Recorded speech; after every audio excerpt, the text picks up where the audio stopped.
मैंने कहा कि फिर अगर इनके शरीर में और इनके जीवन में कहीं अश्लीलता है तो फिर कोणार्क के मंदिर हमें जला देने चाहिए, फिर खजुराहो के मंदिर जला देने पड़ेंगे, फिर देवताओं की जितनी मूर्तियां हैं भारतवर्ष में उन सबको जला देनी पड़ेगी, फिर तुलसीदास की रामायण में जो सीता का वर्णन है उसको जला देना पड़ेगा, फिर वाल्मीकि ने जो सीता का वर्णन किया उसको भी जला देना पड़ेगा।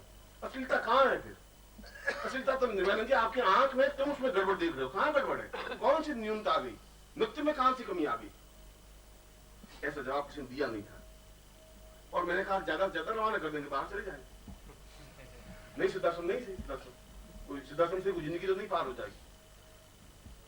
उनका कि आपने इनको कहा, तो मैंने कहा, और मैंने इसलिए कहा था कि ये नृत्य जीवन का एक आवश्यक तत्व है, और उर्वशी और रंभा, मेनका और अप्सराएं भी जीवन का एक आवश्यक तत्व है। अगर आपको कोई श्लीलता अश्लीलता दिखाई दे तो आपकी आंख में जरूर हो सकती है, इनकी आंखों में कहीं कुछ नहीं है, इनकी आंखों में कोई न्यूनता नहीं है, कमी नहीं है। उसके बाद में एक चिंतन बना नृत्य का, गंधर्व का, संगीत का, भावनाओं का, और ये सारी बात और पृष्ठभूमि आपके सामने स्पष्ट करने के पीछे मेरा मकसद और मंतव्य यह था कि अप्सरा साधना करना भी उतना ही जीवन का एक आवश्यक तत्व और धर्म है जितना कि हम किसी देवता की साधना करें। वह देवता की साधना अलग रूप में की जाएगी, अप्सरा की साधना अलग रूप में की जाएगी। उसके लिए भी आपका एक सजग और प्रखर व्यक्तित्व होना चाहिए, और यदि आपके पास पुरुषत्व है, यदि आपके पास क्षमता है, यदि आपके पास जीवन शक्ति है, तो निश्चय ही आप साधना में सिद्धि प्राप्त कर सकते हैं। क्योंकि सिद्धि प्राप्त करने के लिए आप में एक बल होना चाहिए, साहस होना चाहिए, दृढ़ता होनी चाहिए, को यौवन अवस्था में परिवर्तित कर सकते हैं। जब च्यवन ऋषि ने बहुत वृद्ध हो गया, जर्जर हो गया, पुत्र हुआ नहीं, और शरीर के सारे रोम सफेद हो गए, तो ब्रह्मा ने स्वयं च्यवन को कहा कि तुम्हें अप्सरा साधना करनी चाहिए, क्योंकि इस वृद्धावस्था को यौवनावस्था में बदलने के लिए और कोई देवता सहायक हो ही नहीं सकता। और च्यवन ने स्वर्ण देव अप्सरा साधना की और करके और पूर्ण यौवनवान प्राप्त किया, जिसको तुम च्यवनप्राश, जिन्होंने आगे जाकर के वेद की कई ग्रंथ रचनाएं की। ये तो तुम्हारे और मेरे एक बीच में एक एग्रीमेंट है, तुम्हारे मेरे बीच में एक संबंध है, और वह संबंध भावनाओं का है, हृदय का है, चिंतन का है, विचार का है। क्योंकि तुम मेरे शिष्य हो और मैं तुम्हारा गुरु हूं, तो मैं तुम्हारी प्रत्येक क्षण को जीवंतता दे सकूं, प्रत्येक क्षण को आनंद तृप्ति दे सकूं, पूर्णता दे सकूं। और ये पूर्णता और तृप्ति केवल देवताओं की साधना से सब कुछ नहीं मिल सकता, लक्ष्मी से सब कुछ नहीं हो सकता। मैंने अभी तुम्हें उदाहरण दिया कि लक्ष्मी से आनंद की अनुभूति नहीं हो सकती। तुम्हारे पास लक्ष्मी है, उससे तुम्हें नींद नहीं आ सकती, कोई जरूर नहीं नींद आ गई, तुम्हें भूख नहीं लग सकती, उससे अच्छे वस्त्र खरीदे जा सकते हैं, अच्छे मकान तो बनाए जा सकते हैं, जीवन का आनंद प्राप्त नहीं हो सकता। जीवन का आनंद तो जिसके साथ 2 मिनट बैठ करके बात करने में आनंद की अनुभूति होती हो, आनंद की अनुभूति होती है। किसी को आनंद रेडियो सुनने से आता है, किसी को टेलीविजन देखने से आता है, किसी को हिमालय में घूमने से आनंद आता है, किसी को काव्य ग्रंथ पढ़ने से आनंद की अनुभूति होती है। ये तो अलग अलग आनंद की अनुभूतियां हैं, मगर जीवन का हृदय पक्ष खुलना चाहिए। और यदि हृदय पक्ष खुलता नहीं है तो तुम्हारा जीवन एक लाश की तरह है, जिसको तुम कंधे पर ढोए हुए शमशान की तरफ एक मिनट के लिए जा रहे हो। हर क्षण तुम्हारा एक पद मृत्यु की तरफ बढ़ रहा है, प्रत्येक पद। अभी 2000 तक बाकी थे, तो अब निंदता को सुंदरता कहने में कोई संकोच नहीं है। हम इसलिए नहीं कहते कि लोग क्या कहेंगे और क्या हो जाएगा, संकोच तुम्हारा खुद का है, क्योंकि तुम्हारे हृदय के दरवाजे बंद है, उसमें विकसित है ही नहीं, उसमें खुलापन नहीं है। और खुलापन नहीं है तो तुम समझ नहीं पर आनंद की लकीरें नहीं है, इसलिए तुम्हारे चेहरे पर मुस्कुराहट नहीं है, प्रफुल्लता नहीं है, अट्टहास नहीं है, हास्य नहीं है। मगर आप हिसाब लगा के देखें कि 24 घंटों में कितना मिनट मुस्कुराते हो, 5 मिनट भी नहीं। और यदि मुस्कुराते भी हो, इतनी फीकी मुस्कुराहट की लोग पहचान लेते हैं कि ये नकली मुस्कुराहट है। आइए आइए, बहुत खुशी हुई आपसे मिलकर के। खींच खांच करके आंखों को, नाक और गाल को खींच करके मुस्कुराहट बिखेर भी दोगे तो आधे सेकंड की होगी, वापस चेहरा वैसा वैसा बन जाएगा जैसा था ओरिजिनल। इसलिए कि तुम चिंताओं के बोझ से दबे हुए, इसलिए कि तुम्हारा हृदय पक्ष करना चाहिए।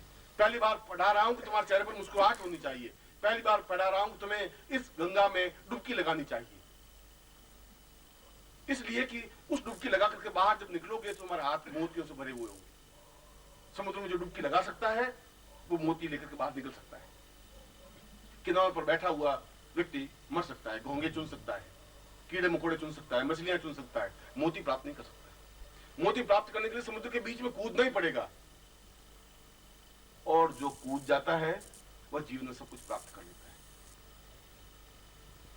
इसलिए आज जब भूमानंद जी भजन गा रहे थे और वो कह रहे थे कि मेरी नाव तो बड़ी डगमग चल रही है, आप नाव चलाएंगे, और मैं तुम्हें बिल्कुल विश्वास दिलाता हूं कि तुम्हारा नाव का चलाने वाला मैं हूं, और मैं चलाऊंगा।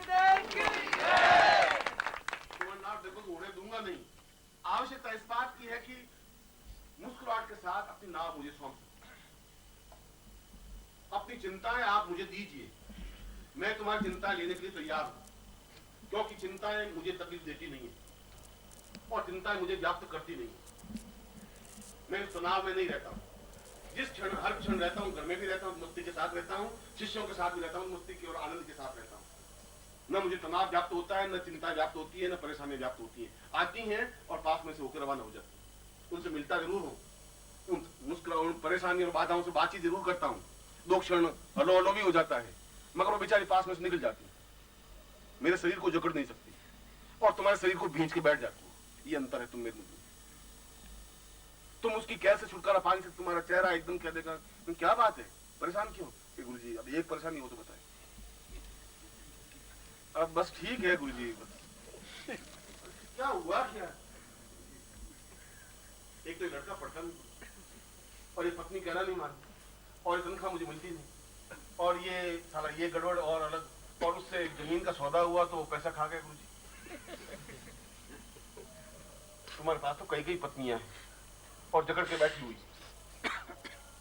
और मैं जिस प्रकार तुम्हारे पास आती हैं उस पर मेरे पास भी आती हैं। वे परेशानियां, बाधाएं, अड़चने, कठिनाइयां, समस्याएं, मैं जिंदा हूं और पुरुष हूं तो आएंगी।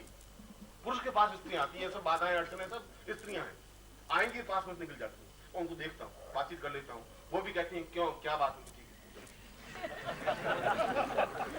दूसरी को आने दो, उनसे बात कर लेते। इसलिए आपको अपने जीवन में चिंता नहीं करनी। तुम्हारी चिंताओं का भार मेरे ऊपर है, मैं अपने आप तुम्हारी चिंताएं ओढ़ लूंगा, मैं अपने आप तुम्हारी जिंदगी का रास्ता बता दूंगा। आवश्यकता इस बात की है कि तुम मेरा हाथ पकड़ सको। इस अंधेरे में जब हाथ ही नहीं पकड़ोगे तो तुम डगमगा जाओ नहीं पाए। मैं तुम्हें बिल्कुल सही पगडंडी पर पार पहुंचा सकता हूं, क्योंकि मैं पार पहुंचा हुआ हूं। मैंने देखा है जीवन, मैंने जीवन के आनंद को अनुभव किया है, जीवन की तृप्ति का अनुभव किया है, जीवन की मस्ती का अनुभव किया है। मैंने एहसास किया है, एहसास किया तो मैं तुम्हें एहसास करवा सकता हूं।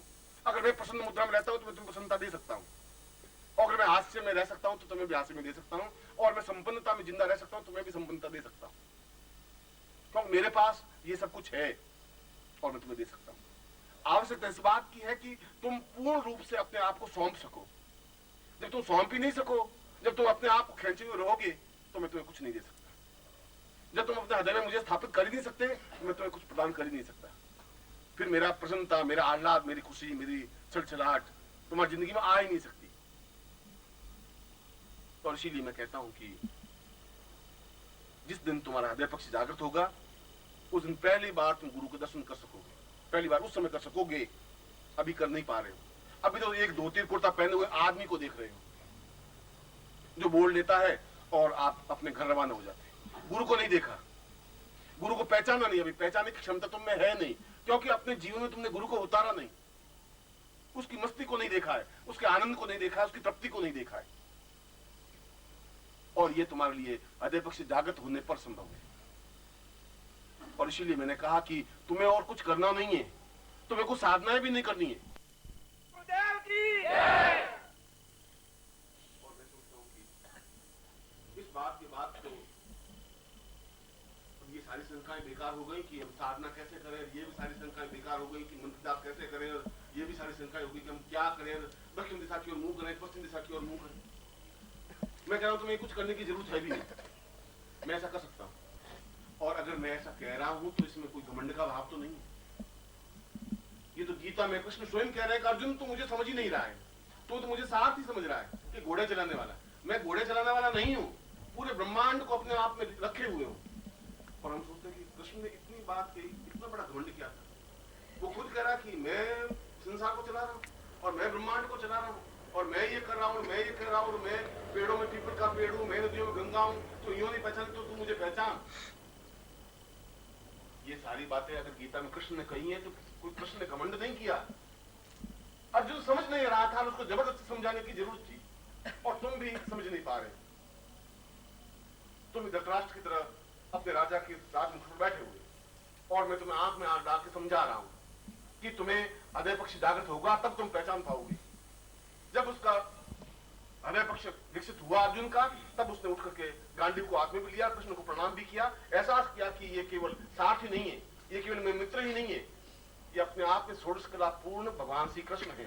तब एहसास किया, और उस एहसास करने के लिए 300 श्लोक कृष्ण को बोलने पड़े कि तू मुझे पहचान, तू और कुछ मत कर, तुम्हें लड़ना नहीं है, ये महाभारत युद्ध तो मैं जीत लूंगा अपने आप, ये सब मरे हुए इनको तो मैं मार दूंगा, तू तो केवल खड़ा हो जा और मेरा हाथ पकड़ ले, ये सब कुछ मैं कर दूंगा। ऐसा इसलिए कहना पड़ा कि अर्जुन व्यामोह युक्त था, समझ नहीं पा रहा, और मैं तुम्हें भी वही बात कह रहा हूं कि तुम समझ नहीं पा रहे हो। तुम्हें साधना है तो मैं अपने आप सिद्ध करवा दूंगा, ये तो जिम्मेवारी मेरी है। तुम्हें संपन्न तो मैं अपने आप कर दूंगा, ये मेरी जिम्मेवारी है। मगर उस दिन, जिस दिन तुम मुझे पहचान लोगे, जिस दिन अपना हाथ मेरे हाथ में दे दोगे, जिस दिन मेरे कदम से कदम मिला करके चले चलोगे, जिस दिन अपने आप को पूर्ण समर्पण कर दोगे, फिर तुम्हारे जीवन में कोई कमी नहीं रह सकती। और ये जीवन की बहुत बड़ी साधना है, ये जीवन का बहुत बड़ा क्षेत्र है, जीवन का बहुत बड़ा कार्य है। और आज के दिन अपनी बात को तुम्हारे सामने व्यक्त करते हुए, क्योंकि आप मेरे शिष्य हैं, और शिष्य का तात्पर्य है नजदीक आना और नजदीक आना और नजदीक आना और नजदीक आते आते समा जाना, उसको शिष्य कहते हैं। और उपनिषद अगर कहा है तो उपनिषदों में ज्ञान का भंडार है, तो उपनिषद का मतलब है नजदीक आने की क्रिया। उपनिषद क्यों सीख रहे हैं हम? कि हम कैसे गुरु के नजदीक जा सकें, कितना नजदीक जा सकें, इतना नजदीक कि उसमें अपने आप को समा दें, डुबो दें। और जब डुबो देंगे तो फिर अपने आप जो कुछ निकलेगा वो अपने आप में पूर्ण ज्ञान, चेतना, धारणा, ध्यान, श्रेष्ठता, क्रिया और कुंडलिनी अपने आप होगी। क्योंकि अगर गंगा में स्नान करेंगे तो अपने आप पवित्र हो जाएंगे, अपने आप हमें शुद्धता आ जाएगी। स्नान करने की और कपड़े उतार करके डुबकी लगाने की हिम्मत होनी चाहिए। किनारे पर बैठा हुआ व्यक्ति कुछ नहीं कर सकता, और तुम किनारे पर बैठे हुए हो, घबरा रहे हो कि लहरों में कूदने से क्या हो जाएगा, और नदी का प्रवाह तेज है तो क्या हो जाएगा, और पीछे मेरी पत्नी बैठी है, अब उसका क्या होगा, अगर मैं डूब गया तो फिर पत्नी को कौन संभालेगा, बेटों को कौन संभालेगा। तुम्हें अपनी चिंता नहीं है, तुम्हें चिंता उस पत्नी की, बच्चों की, बेटियों की, बेटों की और अपने कपड़ों की है। और फिर कपड़े समेट समेट करके उधर नकले और इधर कूदने की कोशिश में, कूदे नहीं कूदे, और मैं आवाज देता रहूंगा, क्योंकि लहरें तो आवाज देगी, समुद्र तो आवाज देगा, ये दोनों हाथ फैला करके आवाज देगा नदियों को कि तुम्हें आना है, और आना है मुझ में समा जाना। और जितनी तेजी से अगर नदी कूदेगी, दौड़ेगी, उछलेगी, मचलेगी, उतनी तेजी से समुद्र में समा जाएगी, और समा जाएगी तो समुद्र वो देवता देगी। खारी नदी और घटिया नदी भी समुद्र में मिलते ही देवता बन जाएगी। आवश्यकता इस बात की कि तेजी के साथ नदी बहे, और तुम कह रहे हो कि हम तो अपनी जगह खड़ी हैं, बस गुरुदेव समुद्र खुद आवे और हमें पकड़ ले। समुद्र अपनी जगह खड़ा है, तुम्हें उसमें जाके मिलने की क्रिया तुम्हें होनी चाहिए। शिष्यत्व तुम्हें पैदा करना है, नजदीक तुम्हें जाना है। गुरु तो अपनी जगह खड़ा है, दोनों बाहें फैलाए हुए, तुम आए और उनके सीने से मिल जाए, आए और उसमें समा जाए। गुरु तो सैकड़ों बार चिल्ला रहा है, इस जन्म से नहीं, पिछले जन्म से भी, उससे पिछले जन्म से भी। 25 जन्मों का तुम्हारा मेरा हिसाब बीच में बाकी है, और 25 जन्मों में मैं चीखता हूँ इसी ढंग से जैसा अभी बोल रहा हूँ, और 25 जन्मों में तुम अपने कान बंद कर फिर चाह, फिर तुम जन्म लोगे, फिर तुम गोमूत्र में, पिशाब में, टट्टी में लपेटे हुए 4 साल के, 5 साल के, 10 साल के होंगे, फिर 20 साल के होंगे, फिर 25, फिर रोते रोज मेरे पास आओ, और फिर मैं तुम्हें कह रहा हूँ फिर तुम बर्बाद हो रहे हो, अपनी जिंदगी बर्बाद कर रहे हो। तुम्हारी ड्यूटी, तुम्हारा हाथ मुझे हाथ में सौंपना है, तुम इस प्रकार से अपनी जिंदगी बर्बाद नहीं करो। फिर मैं तुम्हें ये बात, ये 25 जन्मों से कहता आया हूँ, शायद अगले 25 जन्म मुझे और कहने पड़े, मगर ये कब तक जीवन चलेगा? ऐसा कब तक होगा? किसी न किसी तुम्हें निर्णय लेना पड़ेगा, एक चिंतन लेना पड़ेगा, विचार लेना पड़ेगा कि मुझे इन समुद्र में कूद जाना है, या तो मैं पार निकल जाऊंगा या मैं डूब जाऊंगा। जिस क्षण ऐसा चैलेंज लिया जाता है उस क्षण जीवन में पूर्णता आ सकती है। फिर तुम्हें साधनाओं के लिए भटकना नहीं पड़ेगा। साधना स्वयं हाथ जोड़ के सामने खड़ी मिलेगी तुम्हें। पुरुष के सामने स्त्री अपने आप विनय नम्रता खड़ी होती है। अगर तुम्हें पुरुषत्व है तो, कायर बुजदली है तो कोई खड़ी। ओम परम तत्वाय नारायणाय गुरुभ्यो नमः। ओम ह्रीं मम प्राण देह रोम प्रतिरोम चैतन्य जाग्रय ह्रीं ओम नमः। ओम भूर्भुवः स्वः तत्सवितुर्वरेण्यं भर्गो देवस्य धीमहि धियो यो नः प्रचोदयात्।